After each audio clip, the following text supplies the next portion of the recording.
Well, ladies and gentlemen, we have a critical mass of our network members here with us today, and guests. Welcome to our guests. I know that the content of today's session will just be marvelous, very practical, impactful for those Brampton businesses that are looking at opportunities just across the border or around the world. This is our trade network, one of 8 networks of interest that we have at the Brampton Board of Trade, and it is sponsored by EDC, the Export Development Corporation of Canada. It's a trade finance agency, as everyone knows, providing financing and insurance solutions locally and around the world to help Canadian companies of any size respond to international business opportunities. We'll be hearing more from EDC. In fact, their chief of the Middle East, JB Ruggieri, and the second part of our session today.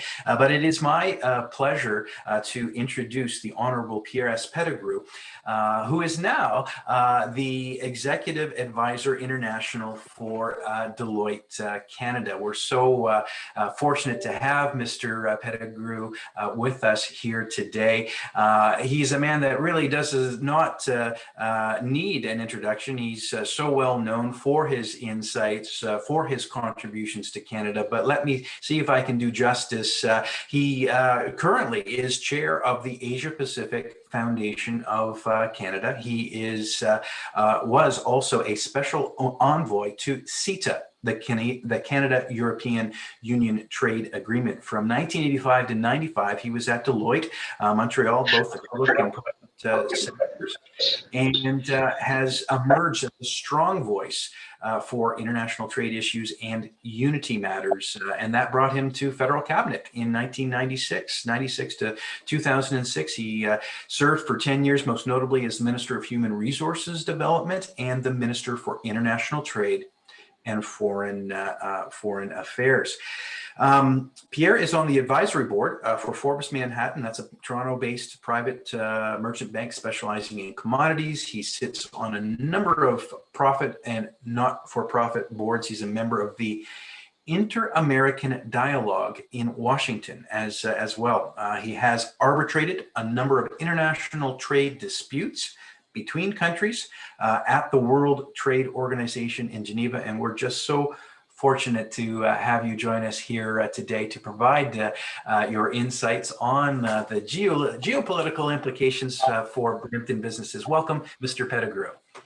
Thank you. Thank you so much, Todd. I'm delighted to be with you all this morning virtually. Delighted that the EDC is sponsoring our session this morning. As an international trade minister, I was accountable for 5 years for EDC.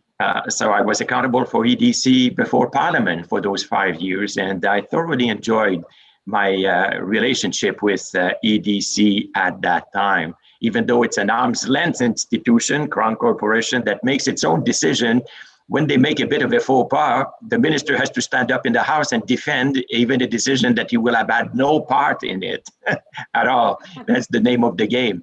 But listen, I'm delighted for your invitation this morning, and I think the timing could not be better because, welcome to 2021.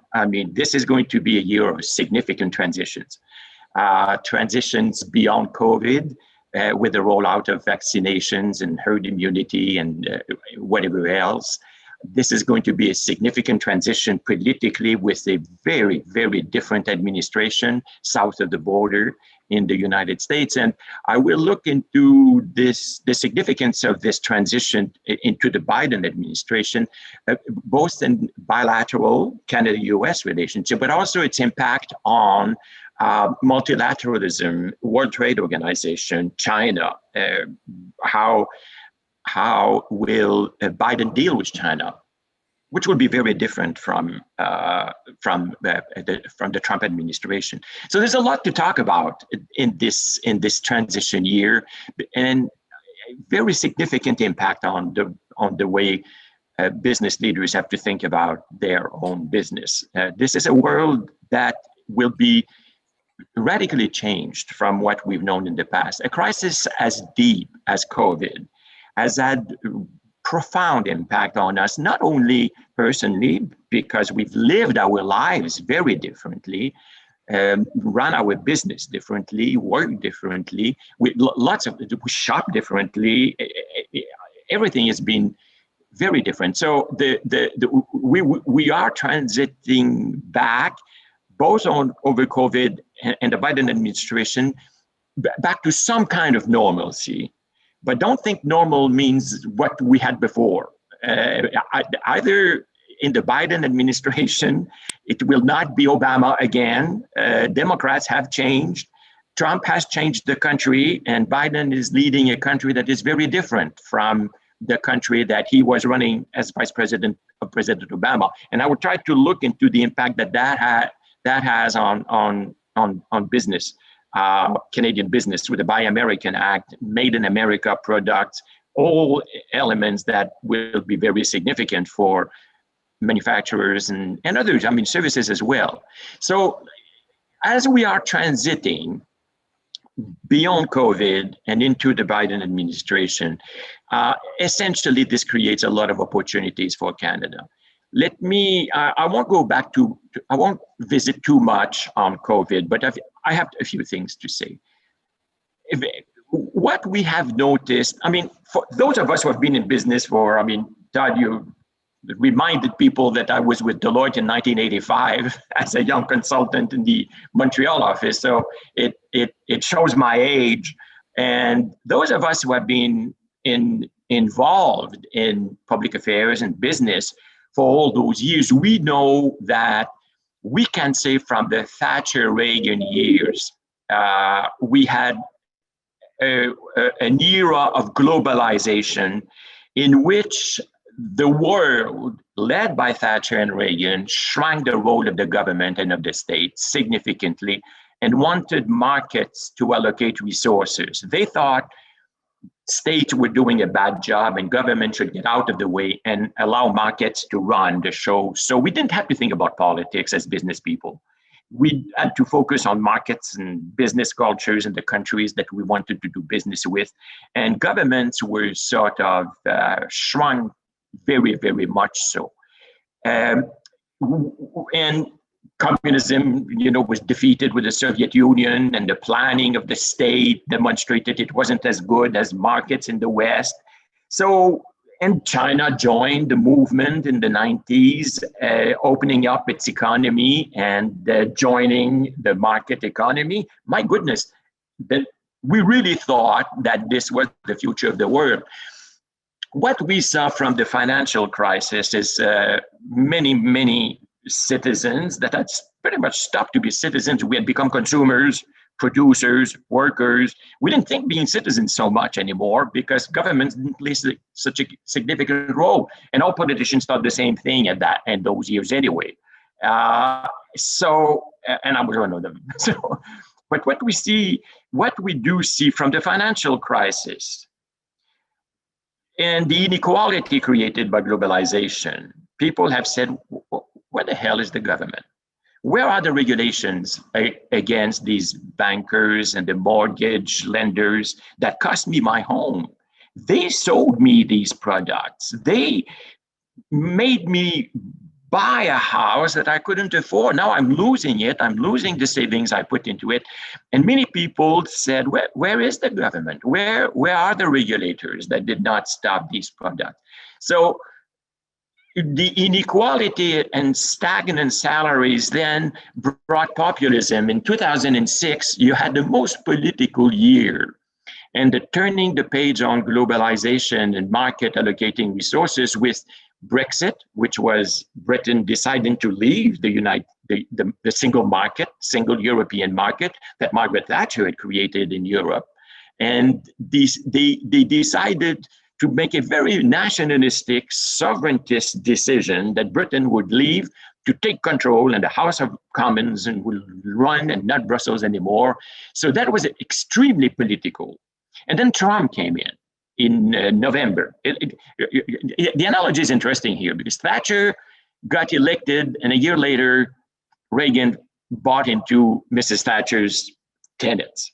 And then Brexit arrived in June, and then Trump gets elected in November. It's interesting how Americans take their cue from the Brits sometimes. And it is quite interesting that Trump brought politics. I mean, the grand old party, Republicans, who were the most anti-government, the most small government is better and markets, became the most political government you have ever seen. Deficits no longer mattered. Foreign trade, international trade was not free, and everyone took advantage of the United States. And you had the leader of the free world and free markets turning into the most protectionist, America first country. It changed. And then, so it brought back politics in trade, whereas we had tried to reduce the role of government and at the WTO and through negotiations, lowering tariffs, eliminating regulations and this and that. You had now with the financial crisis and with populists like Brexit and Trump into it, government is back. Now arrives COVID. Guys will have to live with very strong governments because COVID has invited governments significantly in they decided who you spend Christmas with this year or whichever, whatever you celebrate, according to your faith. You could not go to see your parents in the hospital. You couldn't do this, you couldn't do that. I mean, government is back in our lives. It borrowed billions and billions of dollars on our behalf. And they did probably the right thing to avoid a very deep recession.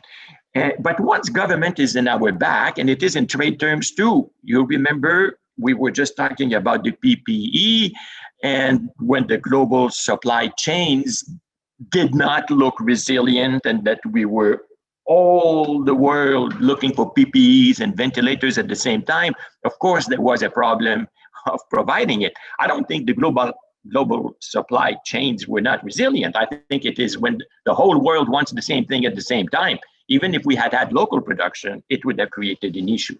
But all that to say that now in telecommunications, in pharmaceuticals, I mean, many Canadians were flabbergasted to hear that 100% of the penicillin we use in Canada comes from China. I mean, people now ask the government to intervene and say there are goods that need to be produced in our country. We hear it around vaccination for decades now. When the Mulroney government sold the Connaught laboratories in Montreal, we pretty much stopped being able to produce vaccination in Canada. But that was part of the Thatcher-Reagan era. In the Mulroney years, we privatized Air Canada, Canadair was sold to Bombardier, Via Rail got almost private. And the Connaught laboratories were sold. It was the mood of the 80s. Sell anything that the government owned and let markets. But markets decided not to produce vaccines in Canada. And this is why government is back.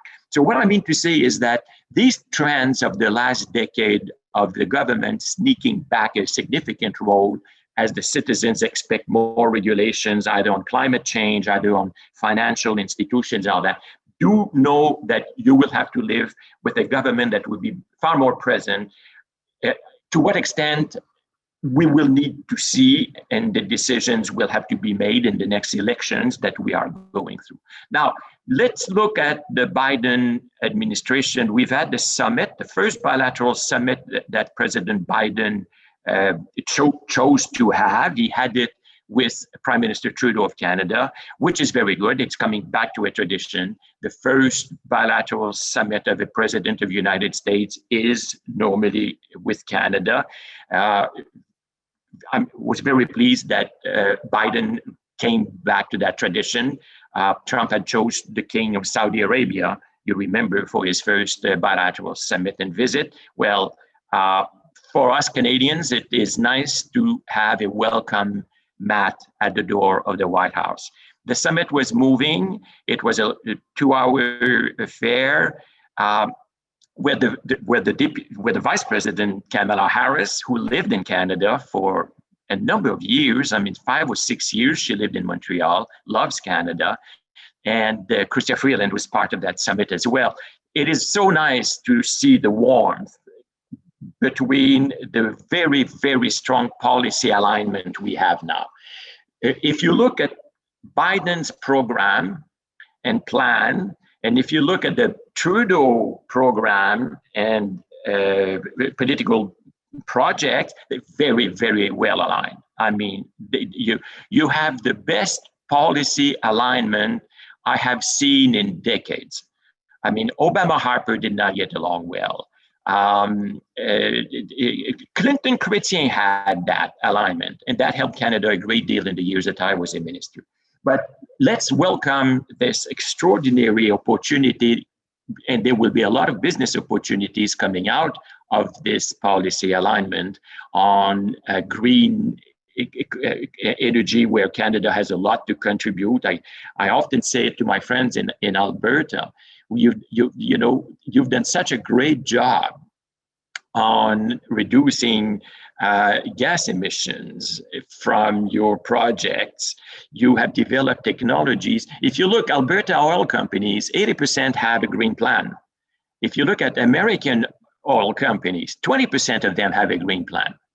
So I keep telling my energy friends from Alberta, do what miners did. I mean, Canadian miners, geologists, lawyers, accountants for mining run the world in terms of mining, because we're so good at it that we now have a lot of mining expertise that is exported and used all around the world. We could do that. I think that Biden is opening the door on a lot of our expertise, and you will have a lot of American companies buying into the green plans that Canadians have developed over the last few years. So if you look at all of the opportunities, and I was so pleased that Trudeau and Biden came out with a roadmap, which is substantial roadmap for the next few years in that relationship. Now, I think it is important at this time to focus on the opportunities. There will be irritants. It was frustrating that Keystone was the first thing decided by Biden the very first day he was inaugurated. But that was to be expected. He said he'd do it. Obama had vetoed Keystone. It's been in a legal challenges for 10 years. And I know Alberta and Premier Kenney is very frustrated, but it is important in my view that Trudeau focuses on the opportunities rather than the old irritants. It's not because we have friends in the White House that softwood lumber will be resolved. 1786, the very first Congress of the United States met in 1786, and in July at their first meeting, the first ever tax that they produced as a Congress of the United States was a 10% tax on Canadian wood. So let's not focus too much at this time on the irritants, and let's look at all of the opportunities that relationship has. The Buy American, many people are preoccupied with it. It will create some technical issues for our producers and our manufacturers, along with the Made in America stricter definitions. I mean, Canada is not targeted at it, and Biden said it clearly to Trudeau. China is targeted, other countries are targeted. Canada is not targeted, but we could be hit just the same in these new definitions. I am confident, however, that having an open door at the White House will allow our government to explain to Americans how much they benefit of the North American and certainly the Canadian contribution. I mean, you know that many manufacturing products, what's made in America when the product crosses the border 6 or 7 times. And we have sometimes inputs from other countries. We'll have to be more vigilant. But I'm confident that as Biden has not yet determined this program, either on Made in America or the Buy American procurement program, that there will be room for exemptions. And even in the Harper-Obama years, where there was no policy alignment between Obama, pro-climate, and Harper more critical, we still negotiated in those years exemptions in 37 states. Actually, Jean Charest and other premiers of the provinces at that time went to see the governors and explained to the governors, ask your president at that time, Obama, to exempt your state, and we will exempt you for contracts in Ontario, contracts in Quebec, and province by province. Well, we ended up having exemptions in 37 states of the United States, and all the ones that really mattered for us. So I'm confident that a smart government with the good access, well supported by the provincial premiers, will be able to negotiate these exemptions. But this is something that we will have to pay attention to. This is something we will have to insist that our governments do the right thing, and to be vigilant about the introduction of products from other countries and ours, just to make sure that we remain a made in North America product in terms of the definitions that we will have to watch. Now, let me turn, time flies, and I really want to open up for a discussion between us. I think it's important that we have that. I want to make sure that that this hour is the best possibly used. But let's talk about China, because this is, we are a Pacific country as well. We're very much of a Pacific country with British Columbia on it, and more of our business. We were talking about Taiwan a little earlier. It is in the 21st century will be Asia's century. So let's pay attention to it. I think that under Trump, there was no policy direction under Trump. There was a confrontation of China, but which was not based on values. Trump had even told President Xi that what he was doing in Xinjiang to the Uyghur was the way to do the thing, and that he supported that. Well, ironically, Pompeo, the last day he was in office on January 19, the very last day he was in office, wanted to throw a bar, decided that the Uyghur was a genocide after Trump had told Xi it was fine. Anyway, we were, in my view, sleepwalking into a Cold War with Trump, because it was all instinct, all emotions, and it was a one-on-one thing.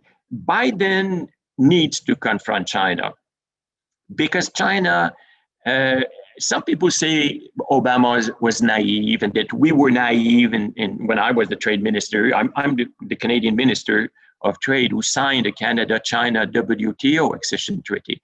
Well, we worked for 50 years to integrate China in the international order, because they were disruptors out of the international order. So getting them in the United Nations, getting them in the World Bank, getting them in the International Monetary Fund, getting them in the World Trade Organization, disciplined them. They stopped supporting terrorists around the world, as they did in the Maoist years. And they are now the second largest provider of blue helmets, peacekeepers around the world. Wow. So I agree, however, that it's not that we were naive in our years, but China under Xi has changed. They have reneged on many economic reforms that they had committed to when they joined the WTO.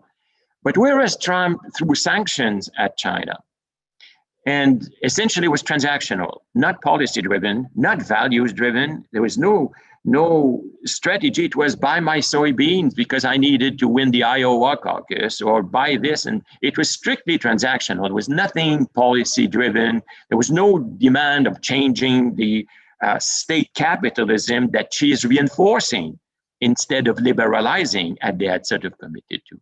I think Biden's approach will be more multilateral, which means that the multilateralism will resurrect the WTO dispute settlement body. Fantastic for Canada. As a middle-sized country, we need the rule of law when we have a trade dispute. We can't bully people around. It's not in our DNA, and we are not big enough anyway to bully people around. So Trump had stopped appointing judges at the appellate body of the WTO.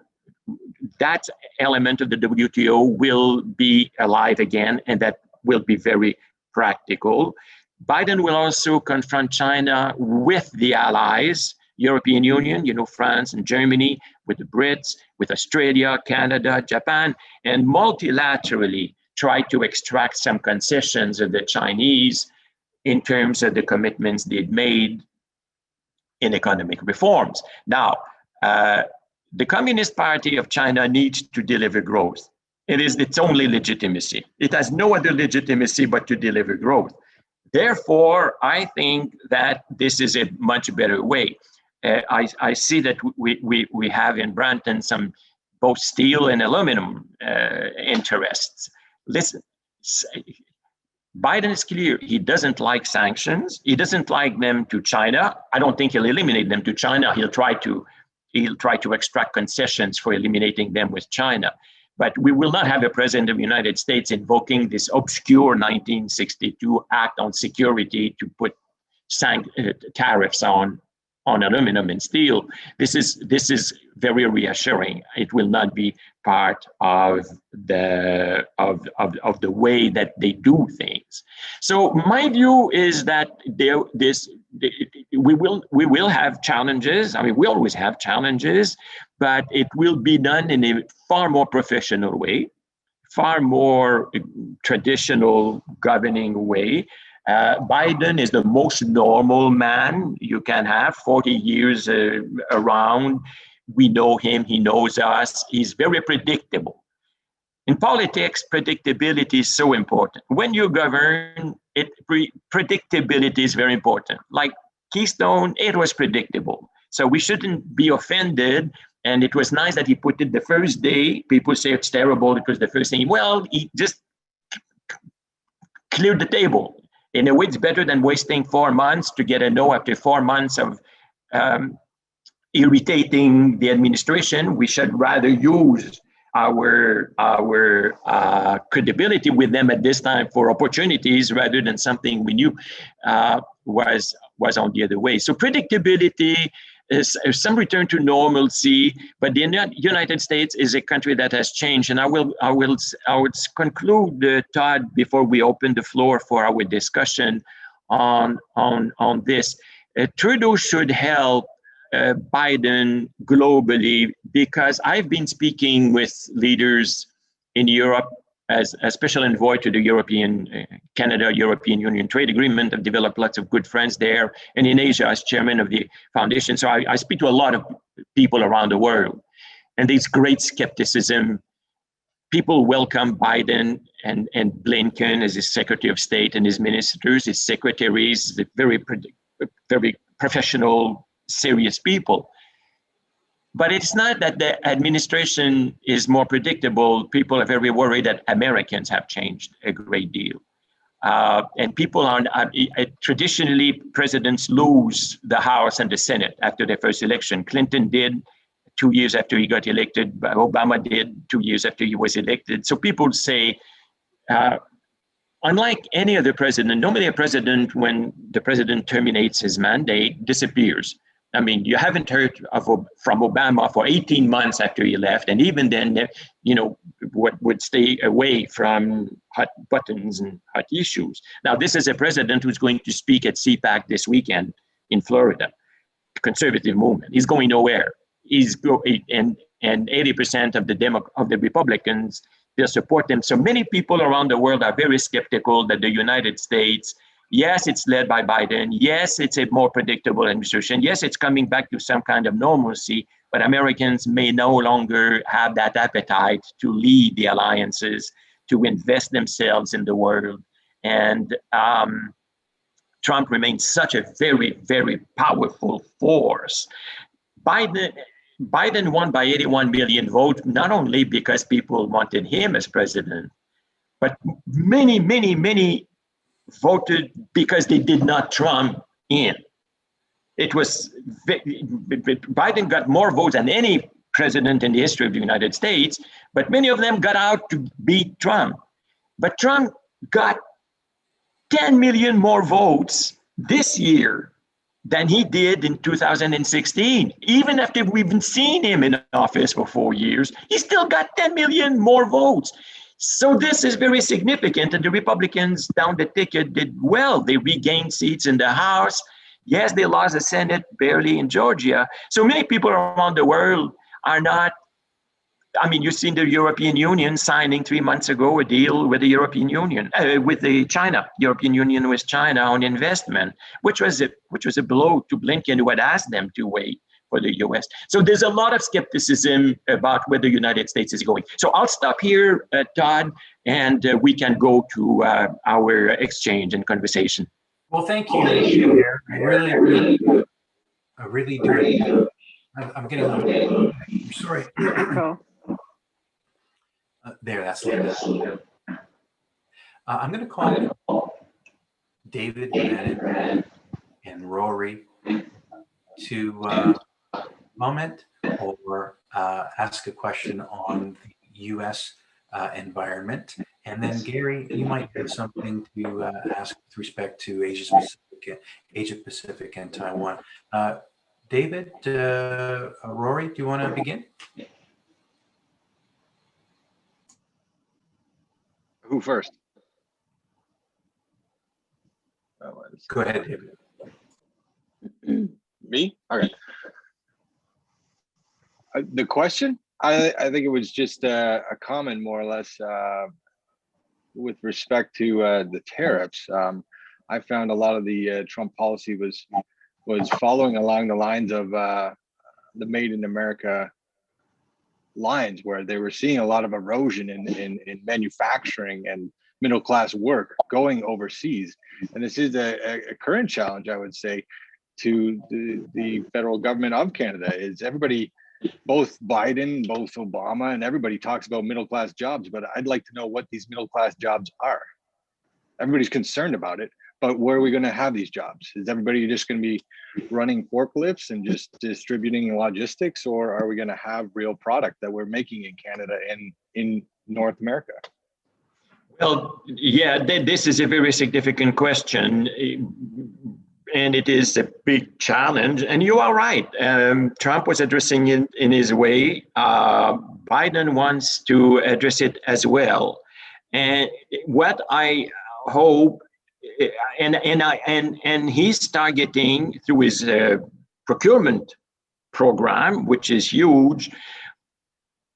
He's targeting more Asia, Europe to a lesser extent, than Canada. So I think what we have to demonstrate to Americans is that integrating Canadian parts or Canadian elements in their procurement, it should be not by American, but it should be by North American. And we can sell that. I think the governments, our ambassadors and diplomats, we renegotiated the Canada-United States-Mexico agreement with the Trump administration in a way that's quite satisfactory for Canadians. I believe that tariffs were a bad way to address it, because at the end, it's American consumers that were paying the tax on it, essentially. But my view is that Biden's approach to it, which will not be around tariffs, will be essentially through these procurement programs and the redefinition of Buy in America, which again is not targeting Canada, it's targeting other countries, particularly China. But if we are not vigilant and do not help the definition of this Made in America, legalities and what's a product which is American, we need to be very helpful for the Biden administration to define the Made in America in a way that integrates Canadian products as much as possible. And the fact that Biden is centralizing everything in the White House, some have said, oh, that's a very bad sign. I don't think so. I think the fact that it will be centralized now in the White House gives us a better swing at it, a better ability to influence the end product of what it means. So there is a very, very strategic 3 or 4 months where Biden wants to create those jobs, but we've got to make sure that it integrates Canada, because we've been integrating for 100 years, and it would be very detrimental even to American procurement policies if they did not integrate Canada. So that's the way he wants to create those middle class jobs. Thanks. Rory, do you have a perspective you'd like to share? I'm just actually, I'm more interested on the Section 232 and the tariffs with regards to steel and aluminum. It was used more, I think, as a political tool for Trump. And now that Biden is in play, because it was brought in twice in Trump's administration in the 4 years, brought in, squashed, brought in, squashed. Right at the end of his term, there was a program that was brought in. It was called AIM, which was aluminum imports tracking the aluminum imports into the United States. It was similar to the steel industry. Right near the end of Trump's administration, it was brought in. It was supposed to be put in the end of January. Biden comes in and they say, no, we'll give it a 60-day kind of in term, or like just a resting period to try and get their systems in place and things like that. I'm just interested in your thoughts, because I haven't heard anything about it now. I'm just interested in what you think Biden's focus will be on the steel and aluminum industries, because it was a real focus for Trump. Yes, and he couldn't use these tariffs through the normal Trade Department ways because of the numbers did not fit and did not justify this, and it would not have washed. Now you have Biden, who really wants to respect the multilateral commitments of the United States at the World Trade Organization, the WTO rules, and he will not want to use this obscure 232 security, which was an insult to Canadians. I mean, we do NORAD, we do NATO, we fought wars with the Americans. It is ridiculous to say that Canada is a threat from a security point of view. So the 60 days is really bringing it back to normal procedures where you look into the exact numbers of imports, exports, and the integration in the product, but it is technical. It also gives a time for the industry and the government to go to the Secretary of Commerce and argue their case. But we're back to the sort of normal products on it. What will be the ultimate decision? I mean, we don't always like the decisions that Commerce makes in the end, but they will be more vigilant about respecting the WTO. And the last time Trump went to the 232, because Commerce couldn't find the Canadian industry at fault in terms of trade laws and trade regulations. So it's another ball game now. Do you think that because it was actually more the domestic industry within the United States that pushed to have the 232 squashed, do you think that Biden will listen more to domestic industry and some of the players there, more obviously more than Trump did? But he will want to listen to them, but he will not use 232, which the Security Act. And if Trump went to the security, it's because he couldn't get the Commerce Department with the right numbers to satisfy the appetite of the domestic industry. I mean, it's a regular pattern. Now, sometimes we've won with the United States in changing the mind of the domestic industry by making some kind of deals. Sometimes the unions have been on our side because they say, no, the labor conditions in Canada are similar to the ones we have in the United States. It's not like with the Mexicans or other countries. And we can argue our case in a kind of commercial way and find allies in there. And that's the opportunity that Biden is giving us. Biden will not be as arbitrary as Trump was. That's what I mean. He will need to do the due process, respecting the commerce kind of approach in terms of the respect of and the WTO commitments. It will not be as arbitrary as Trump. Thank you. Good, thank you. Gary, go ahead. You have a question? You'll need to unmute, my friend. Need to unmute, my friend. There we go.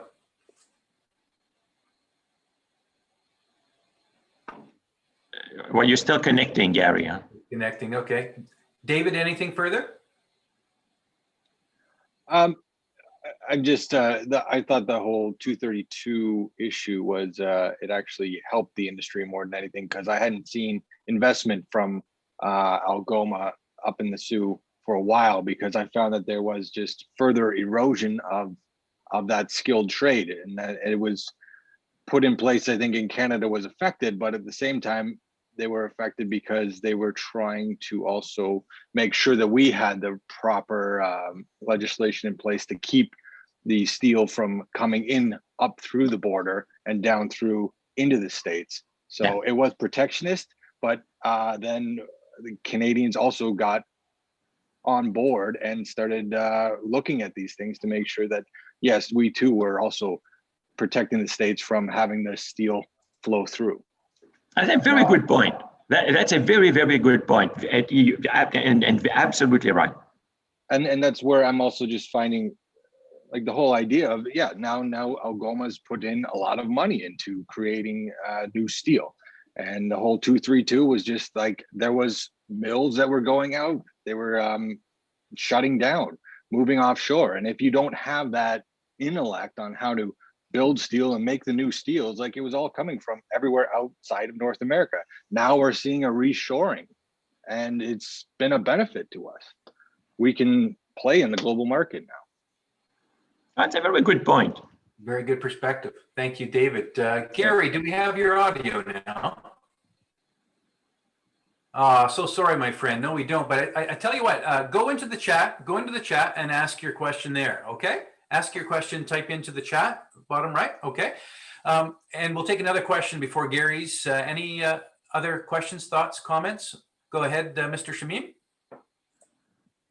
So Pierre, over the last 4 years under Trump administration, when we at Canada-Turkey Business Council visited our diplomatic corps in Turkey, and I'm sure in other places, the messaging was very clear. We were the nicer jurisdiction in North America because of the consistency factor that you spoke of earlier.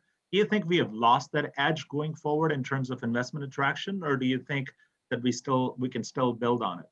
Well, I believe honestly that we can build on it, both because leaders around the world are skeptical about where the U.S. is really going.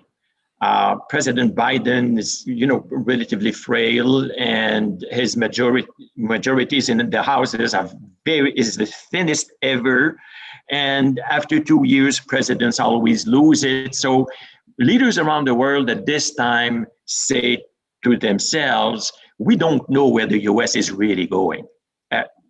Biden and the Democrats may do well and may get support down the line, but very many leaders around the world are very skeptical. But more than that, the fact that the United States pulled out of the TPP that Obama had negotiated, very much to the interest of the United States, as a counterweight to China's influence in Asia. Trump pulled out of it. Biden will not be able to join it again. The Democrats will not allow him. The left of the Democrats will not allow him to do it. So investors around the world see Canada as a country that has a free trade agreement with all of the G7 economies. We have a free trade agreement with CETA, and I was very honored to be the special envoy on the final negotiations on it. So we have a free trade agreement to Germany and to France and the whole European Union. We have it to Britain through the extension of CETA that they maintained after Brexit. We have it to Japan through Asia Pacific Foundation. America doesn't have that. So both in terms of predictability with the normal administration we have in Canada as a government, and the fact that we have a better access to foreign markets.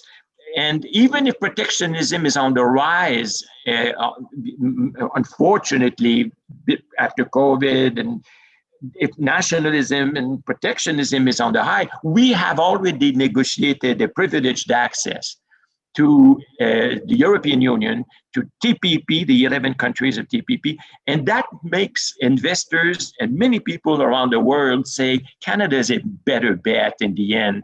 We don't know where the US is going, and they don't have those privileged access to so many markets as Canada has. Very good. Thank you. Mr. Pettigrew, Gary is with What is the name of your company, Gary? I'm so sorry. Gray Tools. Excuse me. I was going to say Gary Tools. I need another coffee with Gray Tools, a hand tools manufacturer who supplies from Taiwan. Now, his own analysis, business analysis, SWOT analysis, brings about some concern. Taiwan is a large supplier to his local company here in Brampton. The SWOT analysis has concern because there may be a strategic threat to Taiwan by China. So he has two questions. What is your opinion? Is China a threat to Taiwan in these interesting times? And with the growing animus in China, do you see any chance that Canada may open more direct relations with Taiwan? I find it interesting because just yesterday I was recording a message as chairman of the Asia Pacific Foundation for the first ever women only trade mission to Taiwan, virtually held, of course, but Taiwan is very significant a partner, and I'm glad Gary has had such a warm and constructive and productive experience with them. You see, as I said, we worked hard at integrating China in the international order for 4 or 5 decades, really, since Pierre Trudeau recognized China, and then Nixon did a few years later, and that helped a great deal. So China for sometimes behaved. I am worried at this time about their attitude to China. They have the new Security Act on Hong Kong, which is extremely detrimental to the future of Hong Kong. Do they have ambitions on Taiwan? Absolutely, they do. So it is quite important. And I think on that side, Biden is doing a better job at supporting Taiwan, supporting the rule of law around the world, and with the support of the international community, where Trump was not very keen on that kind of thing. He didn't say much on Hong Kong. And so you are right to be sensitive to what's going on in Taiwan. President Xi is very nationalistic. I mean, you know, when I said Brexit, the British made the nationalistic choice, and Trump in 2000, the Chinese did the same thing. We're going around the world with very, very much more nationalistic leaders than we did in the old globalization era time. And Xi reflects that very much. So yes, he is more of a menace to Taiwan. They consider Taiwan should be part of their country, but the international community still has enough leeway, in my view, to help Taiwan keep the sort of status that it has at this time. Okay, so for the near term anyway, status quo. Yeah. Well, hopefully. Well, something that needs to be monitored, that's for sure. Mr. Pettigrew, you've had quite a comprehensive task to comment not only on Asia Pacific and USA. And there was one component of our conversation today that we haven't got to yet. And I'm wondering if we could finish off with that. You thought that maybe our network participants today would be interested in Canada, domestically here, the vaccination rollout and what impact that might have on a possible federal election. Would you like to comment on that? Oh, yeah, of course. Listen, yeah, that's the big question. Normally in Canada, minority governments survive 18 months. Historically, the average is 18 months. Harper's 2008 minority did more than 3 years. But the average is 18 months. Provinces that went to elections during COVID, all provincial governments that did go to the election during the COVID year got bigger mandates and stronger majorities. So what will the Trudeau Liberals do?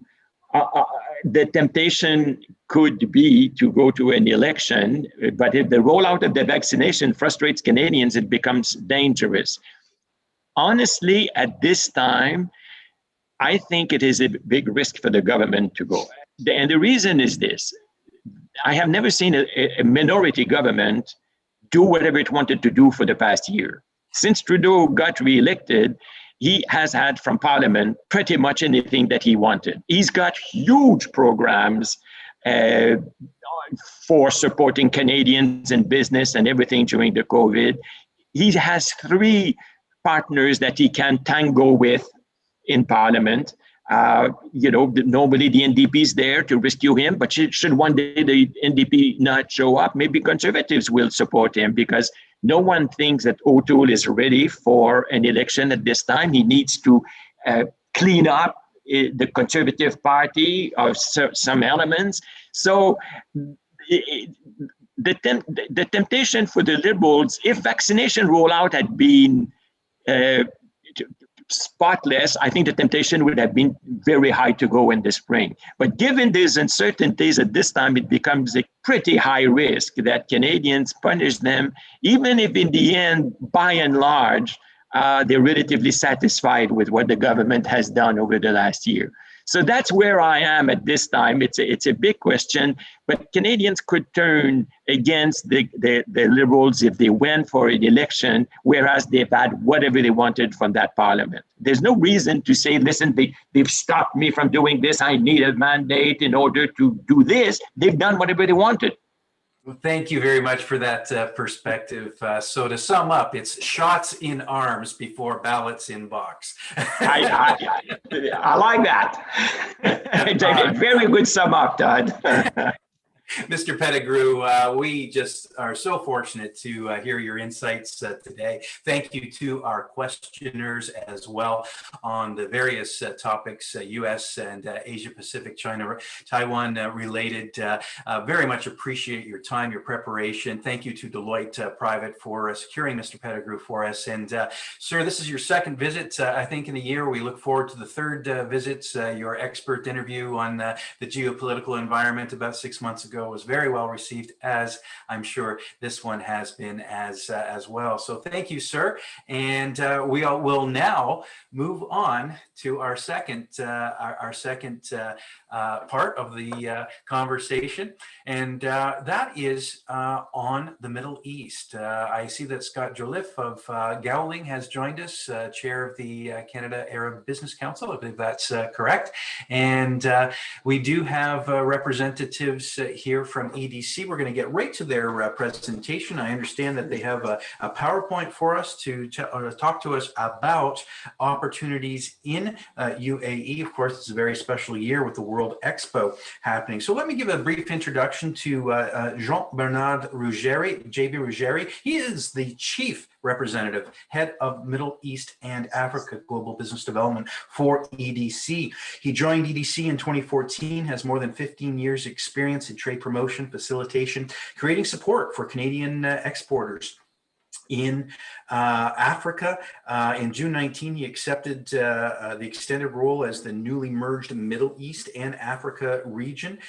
He, before that, was in Toronto for EDC in commercial market and small business, serving small business clients, prospects, and partners. He started his career in France as a sales manager, branch manager for 2 banks there. He really demonstrated a talent for international finance and trade and has been in that ever since with the National Bank of Canada, with CIBC. And he studied at Paris 1, Panthéon-Sorbonne, to get his MBA in Paris. And he also teaches at Seneca College in trade finance. So JB, thank you so much for joining us. I understand you're going to begin. Chafic Mourad has also joined us. He's the senior regional manager in the Middle East for Global Business Development, EDC, and he has more than 15 years experience in corporate and institutional banking. He started his career with BNP Paribas in Lebanon, and his last role as a corporate relationship manager with them then had him involved in a lot of business development. He also has been a lender in Lebanon for BankMed, set up regional corporate banking operations out of Dubai, and prior to that, he was head of corporate coverage for MUFG Bank in the GCC based out of Dubai. He is a master degree graduate, international business from ICID, the International Business School in Dunkerque, France. Welcome to both of you, gentlemen. And JB, shall you begin?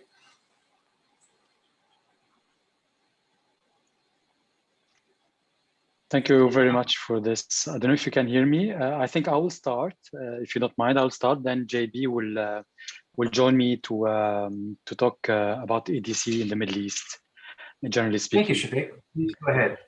So it's my pleasure to be with you here, and I hope we'll be able to add some value towards your knowledge of the Middle East and the business opportunities that it can offer, specifically talking about the UAE. Without further ado, I'll try to share my screen to start with the presentation.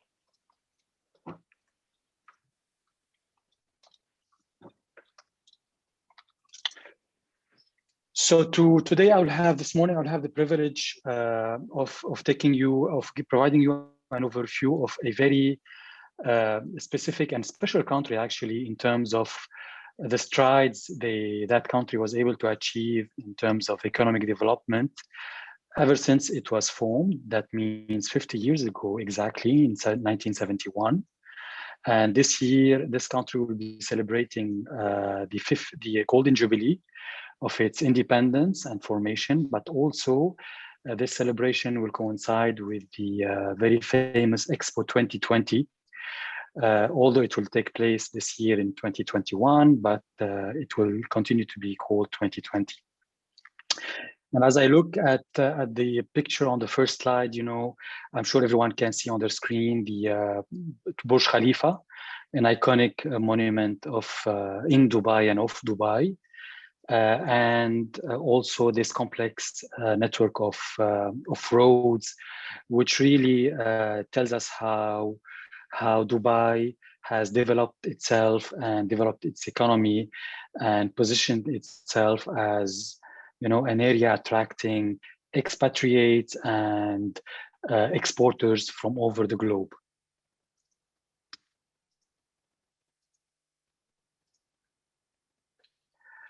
Briefly, I'll try to provide an overview about the United Arab Emirates. So as I mentioned, it's a relatively speaking recent country, formed in 1971, made up of 7 different emirates of various sizes, but definitely Abu Dhabi is the largest emirate within the country, and it's actually an island. It's an island that has been connected to Dubai through a bridge in the 60s, so not very long time ago. Before that, people used to cross on feet or on camel whenever the sea was permitting such crossing to happen. Abu Dhabi is the capital city of the UAE. The country is home to a population of 9.6 million. However, 80% of that population is made up of expatriates. This gives you an idea of how this country developed and continues to develop, thanks to the expatriate population that comes looking for work or looking for investment opportunities in that part of the world. From an economic point of view, it's considered to have a relatively high GDP per capita level. If you see the figure for 2019, it stood at 43,000 per capita. However, if we compare it on a PPP basis, so purchasing power parity basis, the ranking of the UAE will go to the sixth level for 2019. Important factor to stress is the legal system. It's copied from the Egyptian legal system, which itself was copied from the French civil code at the time. So it's civil code principles based. However, the Islamic Sharia in the UAE, as well as in the other parts of the GCC, is based on the Islamic law. However, important to mention that Islamic Sharia law would apply only whenever the parties to a contract choose to be governed by this law, or whenever some aspects are not covered by the civil code principles. And all parties have the freedom of choose the contract. And I can tell you in international, in the banking side, for instance, usually a neutral legal system is chosen. Most often than not, it's the UK law in this part of the world that is chosen by different parties.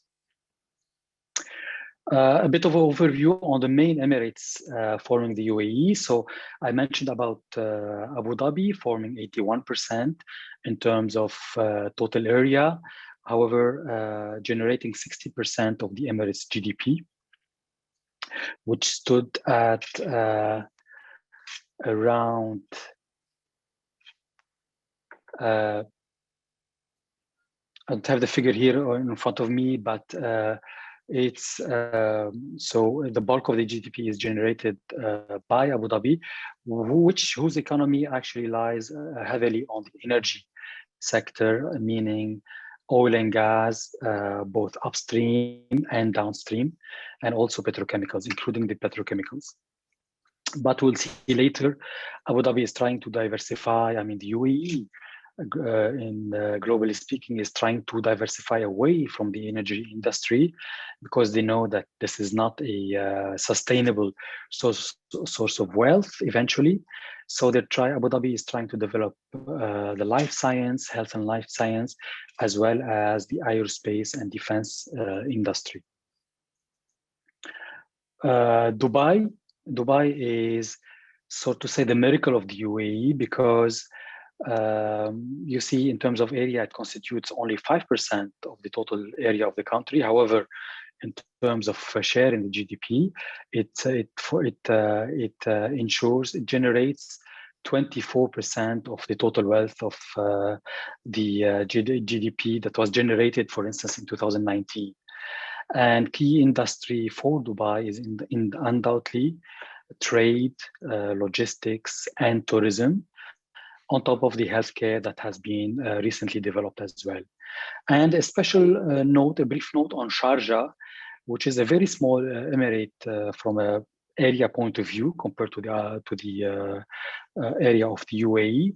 However, this emirate manages to generate 6% of the federal wealth generated in the GDP in the UAE, with a sort of specialization in terms of positioning, as its economic positioning is based on manufacturing, arts, and culture as well. And maybe a small note to mention that before the UAE developed starting late 80s, early 90s, Sharjah was the main Emirates of the UAE and was poised to continue. I mean, had it continued in its economic development, it would have certainly become the most important emirate alongside Abu Dhabi. But the vision of the leadership of Dubai made it possible for that emirate to open up faster and develop in the way it has developed. In terms of key sector of opportunities now, it's important to mention that the UAE has been preparing itself for the after oil and gas era. And as such, they have been trying to put an important weight on developing what is called the industries of the future and the industry knowledge, the knowledge industry, specifically by Dubai. And by saying that, localization, briefly speaking, localization is one important feature that is being employed by Abu Dhabi in order to transfer knowledge from overseas back to the country. And by localization, I mean a localization of joint enterprises between UAE investors and foreign investors, such as Canadian ones. That being said, trade and tourism will continue to be an important area of development for Dubai mainly. And an important figure would be that more than 90% of all of Dubai imports is being re-exported towards Africa and towards Southeast Asia specifically. One important mention before also tackling the various economic sectors in the UAE is that Canada and UAE have signed together a foreign investor. Excuse me, my little one has come next to me. Ryan, will you please give us some chance? Thank you. So we are all working from home, as you all doubt, and as yourselves are probably doing as well. No worries. Thank you. So Canada and UAE have a foreign investment promotion and protection agreement, which ensures you a minimum level of protection between investors from both countries investing in each other countries. On a somewhat granular basis, I can say that agri-food as an important sector for the UAE, and the importance of investing in this sector has become more of priority, especially after the lockdown in the UAE, and with the stopping of with the impact of the logistics value chain, which has impacted or put the importance of this sector at the forefront of the UAE as a priority. And when we say agri-tech, of course, we talk about vertical agriculture, for instance, which is an area which is aggressively being pursued and developed by Abu Dhabi. Clean tech also is an area of a critical area of development for Abu Dhabi, especially that on the renewable side, especially, and for instance, Abu Dhabi now is is in the process of continuing the development of the largest solar park in the world, which is the Mohammed bin Rashid Al Maktoum Solar Park, which by 2030 is poised to generate 5 gigawatt in solar power. And for instance, in that project alone, Canadian names are involved both on the storage side and also on the solar panel side, with Canadian Solar having won a couple of procurement contracts in terms of PV panel. Digital technology and artificial intelligence is very important in this part of the world, simply because they don't have the headcount in terms of population to serve such a growing country and such growing cities. So they rely a lot on artificial intelligence to run their security platforms or their immigration administration platforms. So this is an area where really the ask, if I can say, is big on behalf of the UAE. Healthcare is something of priority because they have a population of, sizable population compared to the local population size, and also because they want to position themselves as the destination for people from India, from other GCC countries and the Middle East and Africa to come and avail health services, and they want to position themselves as the top-notch health service provider. On the infrastructure side, I mentioned briefly that Dubai is preparing the Expo 2020 due to start later during the year, and it's a 15.5 billion undertaking by Dubai.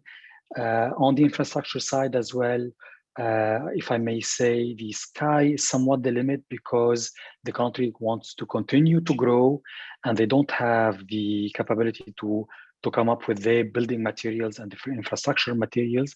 So it's a country that the UAE will be a taker of any proposal in terms of materials and engineering on the infrastructure side. And Canadians are already very active on that point. In terms of life science, I don't know if you're aware, but the UAE, in partnership with a Chinese laboratory undertaking, has been able to develop a vaccine, a COVID-19 vaccine, under the name of Sinopharm, because the research company was Chinese. However, the UAE has offered the infrastructure for that company to develop its vaccine, and it was developed successfully, according to the UAE, although it has not been the Chinese laboratory has not made an application for the WHO to validate its vaccine. On the oil and gas side, also opportunities are big on the supply of machinery, tool, on the artificial intelligence side, in order to improve efficiency and to reduce carbon footprint. On the renewable side, I've talked about the solar park and all the other renewable energy undertaking being made by Dubai and Abu Dhabi and the other Emirates around the UAE. Briefly, if I may, because I'm cognizant of the limited time frame, the COVID-19 lockdown has affected the UAE as well, of course, and it is forecasted that the growth will be subdued by up to 60% in 2020. However, it as always, challenges open up new opportunities. And in the case of UAE, opportunity, as I mentioned earlier, lie on the agri-tech side, on the clean tech side, and on the artificial intelligence side as well. Now, one other challenge for the UAE is to attract again a new extra population that will replace the 10% of the population which had to leave the country due to the COVID pandemic and to the impact on the economic activity. And also, we're seeing Dubai and the UAE opening up their society by choosing to accept that any civil partnerships between between couples to be regulated or to be subject to their home country law, whatever other law they can choose to apply, instead of having the Sharia law being applied. And for the first time, and it's a first thing in the GCC, across the GCC, now the UAE is ready to offer the UAE passport or nationality to a specific profession or to specific investors being made. And also the Emirate of Dubai has recently started allowing full ownership of the investment, not only for offshore investment on offshore investment basis, which was already in place, but also for any inland investment undertaking by a foreign investor. Without further ado, I would like to allow my colleague Jean Bernard to take over from here and talk about ADC in the Middle East. Well, thank you for that, Chafic, and thank you also, JB. We do have a couple of questions as well with respect to securities regulation in UAE and also the impact between Qatar and UAE. But go ahead, JB, and we'll get to those questions shortly.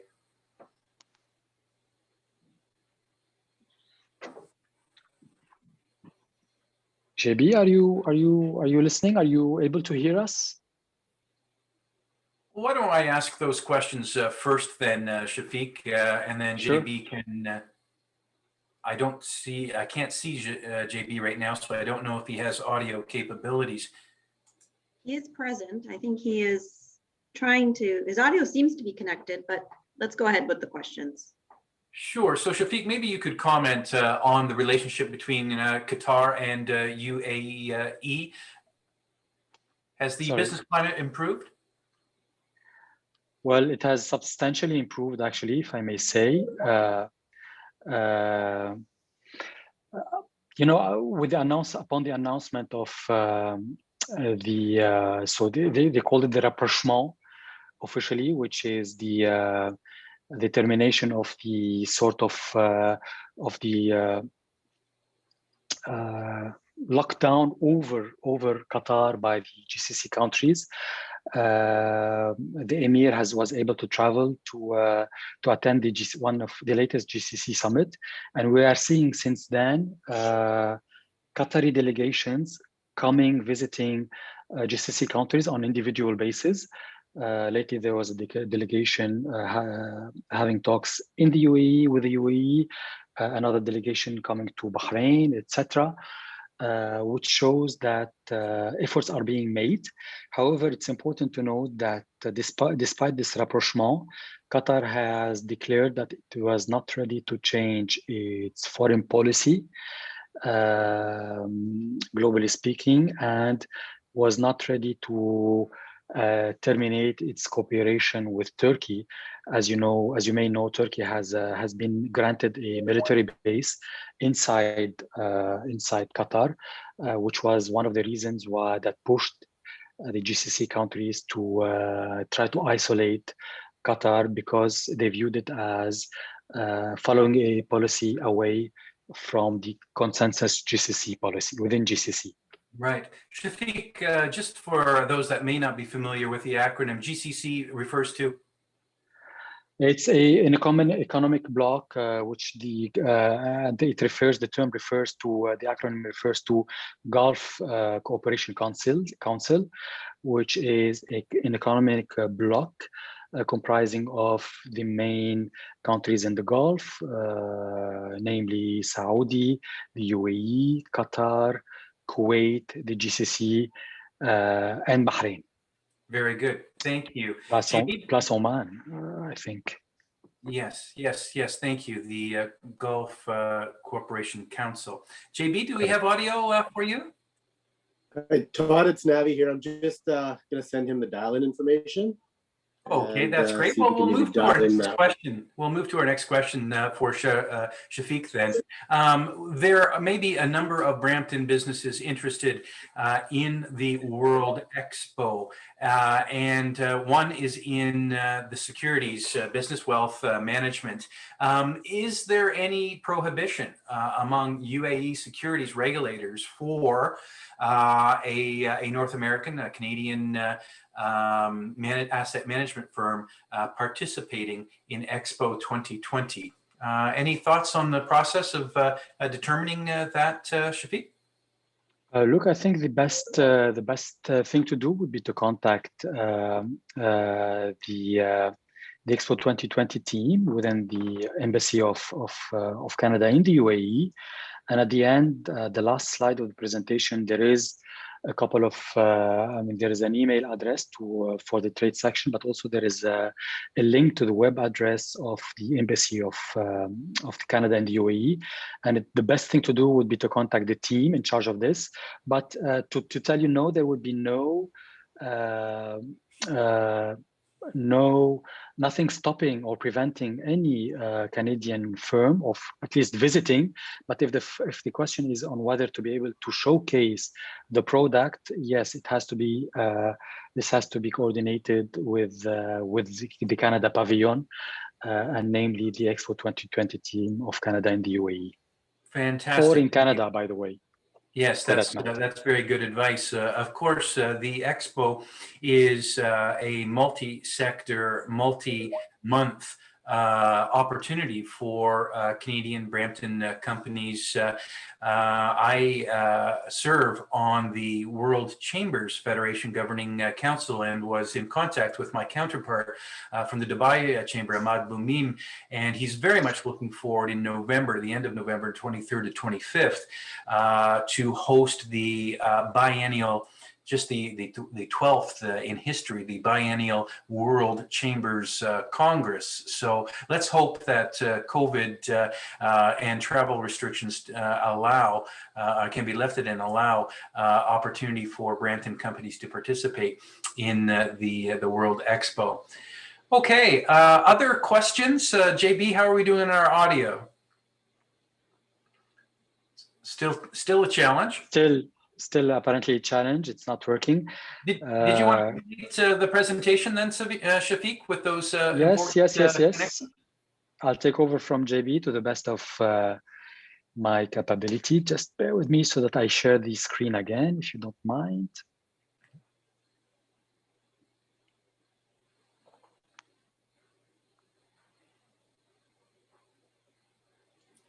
I know that Lorraine in the chat has put the Expo website up for those that are interested, and I understand that Chafic will have some other connections here for us as well. Go ahead, Chafic. So ADC has been present in the Middle East for quite some time now, and it's been supporting Canadian exporters for more than 2 decades, if I can say.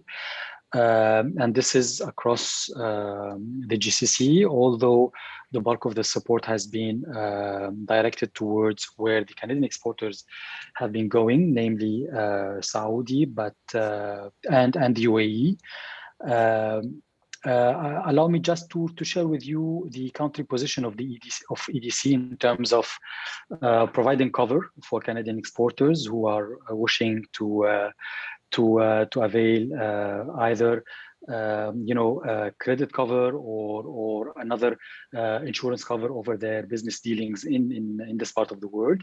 So definitely EDC is open on the UAE, open on Kuwait as well, Qatar, Oman, and Bahrain. These are all part of the GCC countries. On Saudi and Jordan, EDC is open on a restricted basis. In the case of Saudi, well, you know that the diplomatic relationship between Saudi and Canada is not at its best. So this explains, and Saudi has issued a couple of domestic communication, with regards to limiting deals between Canada and Saudi importers. Important to mention that this is not always being followed by Saudi importers. So this is why Saudi's position on EDC position on Saudi is very reactive and not proactive. To the other countries in the Middle East, now we're going out of the GCC area per se. We're open on EDC is open on highly restrictive basis, and as you can see, this position applies to countries such as Iran, Egypt, Yemen, and Lebanon, and Syria, which maybe to the exception of Egypt are not very stable these days. But even Egypt, EDC is open whenever there is a solicitation from a Canadian exporter for a potential support on this market. Very good. We just got a couple of minutes before we need to close up, so please go ahead, Chafic. And these are the contacts for the UAE. And the main primary contact would be for any exporter, Canadian exporter, would be the Trade Commissioner Service of the Canadian Embassy in the UAE. And you can see they have a main email address, which I encourage any Canadian exporter to reach out to if they need any piece of information, or if you'd like some facilitation in terms of connecting them to the required entity in the UAE, or to get more of a country insight as well. And we have included the web address of, the global web address of the GAC or the TCS for the UAE, both in Abu Dhabi and in Dubai. In terms of EDC, EDC would step in at a later stage, post the exploration phase by any Canadian exporter, and whenever there is a contract that is being negotiated or has been negotiated. And whenever a Canadian exporter is looking for a cover or a cover solution, or when this applies for a financing support by ADC, and the in-market team is, of course, formed up for the UAE by Jean-Bernard Ruggieri and myself, and both of us sit for the UAE in Dubai, knowing that JB has a larger mandate in terms of geographical coverage, and he also covers Africa out of Dubai. But for the UAE and the Middle East area, both JB and myself are based out of the Dubai consulate, and we would be happy, of course, supporting any Canadian exporter who would have progressed in their negotiation with the UAE entity. And of course, this has to be done also in discussion with the account manager of that Canadian exporter. For instance, in the case of here we have Navi on the board. So any company dealing with Navi would have to coordinate also any approach towards the in-market team of ADC with Navi himself. Well, thank you very much, Chafic, and our apologies to JB. Thank you so much for attending today. We will invite you back, perhaps closer to the opening of the expo. Maybe we can get some companies together and we can further explore the opportunities there. It is a pleasure, however, to put a face to a name. We have your coordinates here as well, and we look forward to following up. Chafic, you did a wonderful job. Thank you, Todd. You did a wonderful job in outlining the opportunities, and yes, we are well served with Navi and Nicole here locally with EDC. If there aren't any further questions to Chafic, I just want to wrap up with some scheduling that you may want to put into your calendar, some immediate opportunities. Any thoughts, questions? Todd, it's Navi here. Just quickly, ahead, let's Navi. say, just to add to that, if anybody would like access to the presentation, they may contact Lorraine directly, or they can reach out to me as well. So either way is fine. Fantastic. That's great. Thank you. Anyone else? All right, well, let me wrap up then. Tomorrow morning, a very important morning at the Brampton Board of Trade, we have our Provincial Issues Forum. Of course, the Brampton Board of Trade is a group of business people that advocate for a business-friendly, a job-creating, a growth-oriented environment here in Brampton. And we'll be meeting with the Deputy Leader of the Ontario Opposition, Sarah Singh, as well as local MPPs, Kevin Yard and Guratin Singh. That's tomorrow morning at 8 a.m. Our Municipal Advocacy Issues Forum is March 9th at 8 a.m. and our federal one is April 9th at 8 a.m. Always stimulating conversations about business issues and quality of life issues here in Brampton. And of course, next week is International Women's Day, and we celebrate at the Brampton Board of Trade by having our annual Inspire Her event. This is an evening event, starts at 7 o'clock on Wednesday, March 3rd. We honor a local woman for her leadership excellence. And this year it'll be Charmaine Williams that will receive the Nassim Somani Leadership Excellence Award. Nassim, of course, former CEO of Dynacare that passed away in 2019. Please check the chat here for other networks. If you enjoyed this session in trade, we have other networks in goods movement and business development, in HR, talent, etc.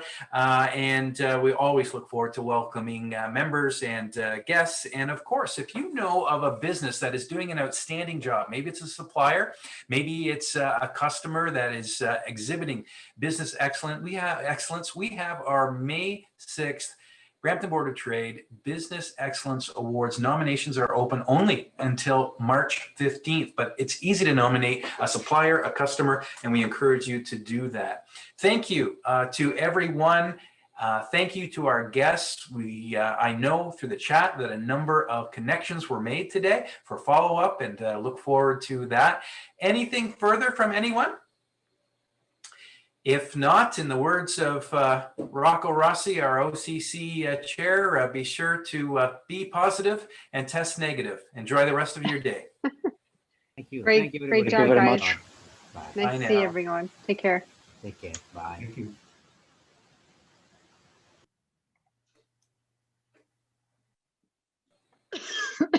Thanks again, Heather. Well, that was great, eh? Mhm. Good. Awesome. Good. All right. Good stuff. Yep. And thank you for recording that as well. That's super. We will have Justina make use of that, which is good. And I guess I'm going to see you in about 10 minutes for our Strive meeting. Yeah. Okay. Yeah. All right.